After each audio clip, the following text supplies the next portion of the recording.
So I want to show you a little magic trick that I did for some fourth graders where I work, and kind of tell you the story about what happened. It was pretty funny. It worked out okay in the end, but it started out with simple enough. I was going to do some card tricks for some kids at the end of class, and I offered the cards to a fourth grader to choose one. And it doesn't matter really which card they picked, but let's just say for the case of this story that they chose the Queen of Clubs.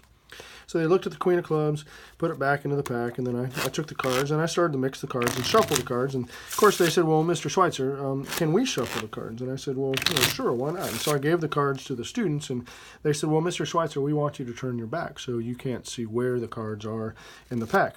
And I said, "Okay." I turned my back, and what I didn't know is that they had flipped the cards face up and face down and started shuffling the cards that way. And of course I heard the cards being shuffled and mixed, and so I just assumed that everything was okay, everything was going the way that it was supposed to. And what I didn't know is that they had shuffled the cards face up into face down.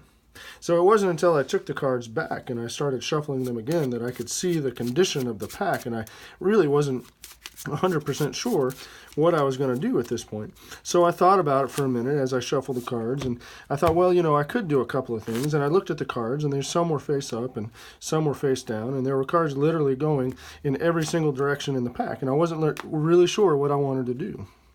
So I gave the cards one more cut, and I snapped my fingers. And I thought, if I were really a magician, then I could just change the order of the pack, and then I would still be able to find their card. Every card would be the correct direction except for one card in the pack.